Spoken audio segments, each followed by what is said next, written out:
কবরের প্রথম রাত প্রতিটি মানুষের জন্য এক অবশ্যম্ভাবী বাস্তবতা এবং অনন্ত জীবনের প্রথম ধাপ।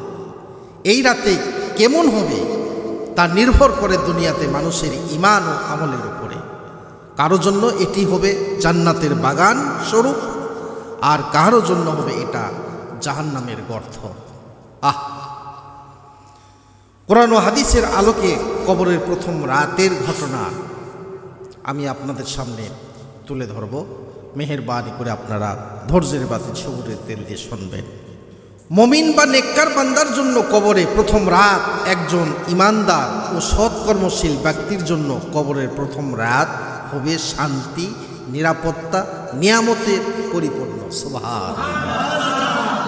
এক নাম্বার, কবরের প্রশস্ততা ও জান্নাতের বাগান সম্পর্কে আমাদের প্রিয় নবী বিশ্বনবী মুহাম্মদ রাসূলুল্লাহ সাল্লাল্লাহু আলাইহি ওয়াসাল্লাম হাদিস সুনান তিরমিজিতে লেখা আছে, ইন্নামাল কবরু রাউদাতুন মিন রিয়াদিল জান্নাতি আও হুফরাতুন মিন হুফারিন নার।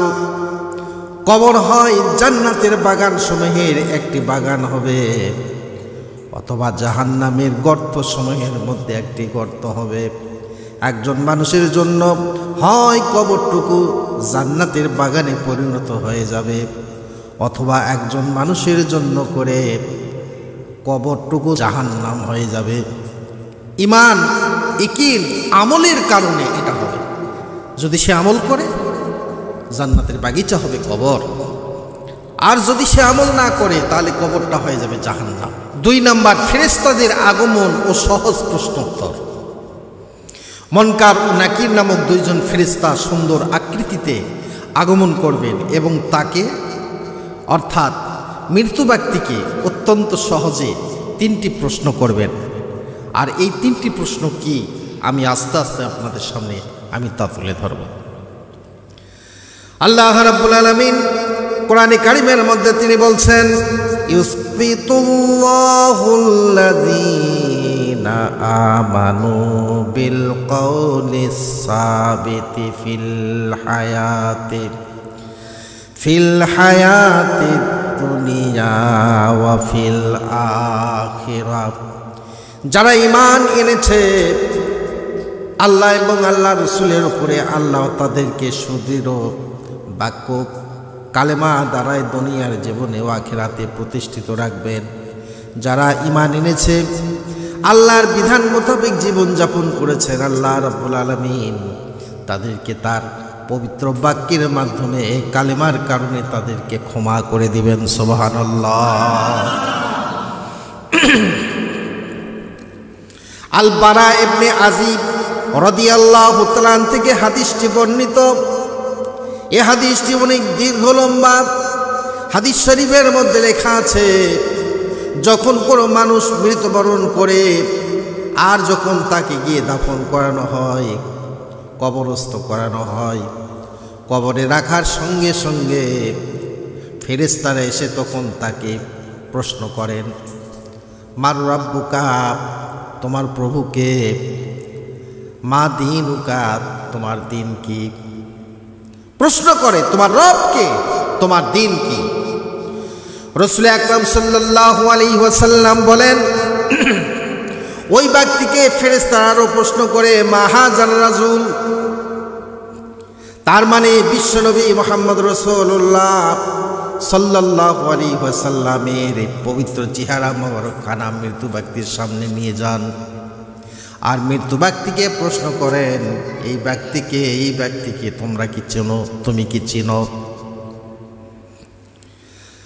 আল্লাহর হাবিব বলেছেন, যখন প্রশ্ন করা হবে মার রাব্বুকা, কে তোমার প্রভু, ঈমানদার ব্যক্তি হলে, আল্লাহওয়ালা ব্যক্তি হলে সাথে সাথে প্রশ্নের জবাব দিবে, রব্বি আল্লাহ, আমার প্রভু হচ্ছে সেই মহান আসমান জমিনের মালিক আল্লাহ রাব্বুল আলামিন।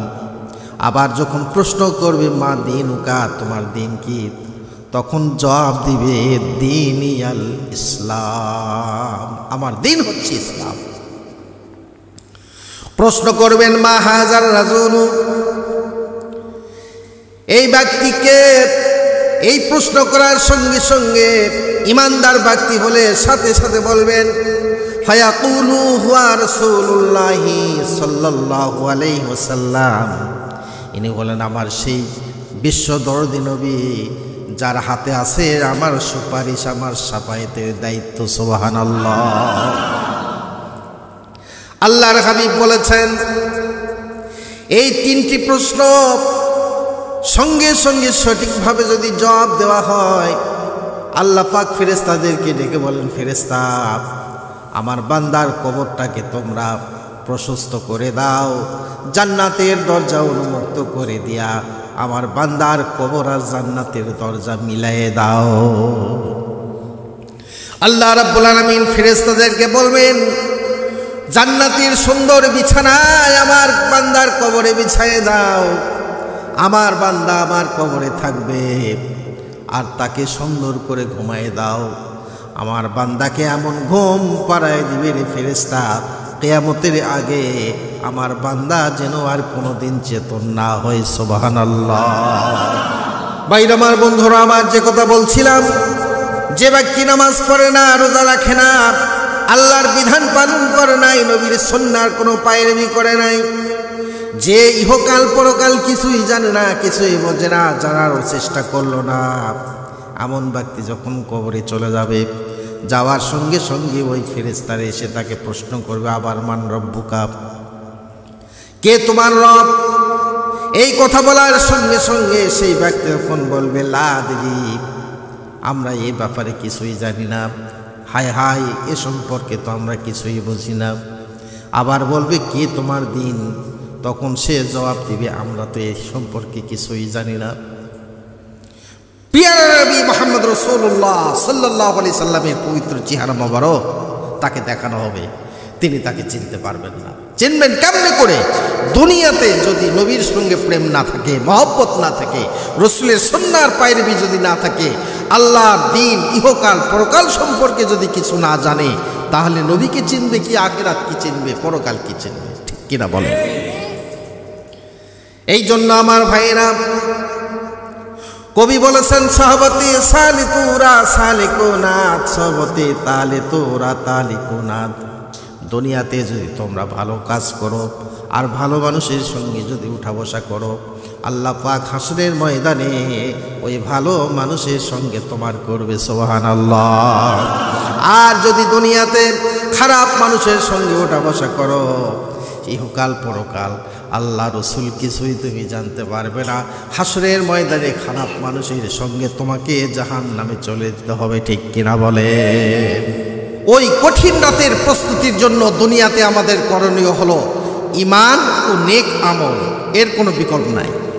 আল্লাহর প্রতি বিশুদ্ধ ঈমান আনা এবং সৎকর্ম করা, কবরের আযাব থেকে আশ্রয় চাওয়া, কবরের আযাব থেকে আল্লাহর কাছ থেকে মাপ চাওয়া। কিভাবে চাইতে হবে? আল্লাহ পাকের রসুল সে কথা বলেছেন। রাসূলুল্লাহ সাল্লাল্লাহু আলাইহি সাল্লাম প্রত্যেক নামাজের পর কবরের আযাব থেকে আল্লাহর কাছে আশ্রয় প্রার্থনা করতেন, ক্ষমা চাইতেন। কি বলে? আল্লাহুম্মা ইন্নী আউযু বিকা মিন আযাবিল কবরি, হে আল্লাহ আমি আপনার কাছে কবরের শাস্তি থেকে আশ্রয় প্রার্থনা করতেছি। আল্লাহ রাব্বুল আলামিনের হাবিব একথা বলেছেন, বুখারী শরীফে এই হাদিসটুকু লেখা আছে। এরপরে আপনি আরো করতে পারেন সূরাতুল আল মুলক তেলাওয়াত করতে পারেন। এই সূরাতুল মুলক পাঠ করার পর আল্লাহ রাব্বুল আলামিনের দরবারে চোখের পানি ছেড়ে দিয়ে অঝরে নয়নে আল্লাহ পাকের কাছে কাঁদতে পারেন। তাহলে আল্লাহ রাব্বুল আলামিন তিনি রহমানুর রহিম, বান্দার আমল কোরআনে কারীম তেলাওয়াতের কারণে ইচ্ছে করলে বান্দার জীবনের সব গুনাহ মাফ করে দিবেন, কবরটারে আল্লাহ পাক বেহেশতের বাগান বানায় দিবেন।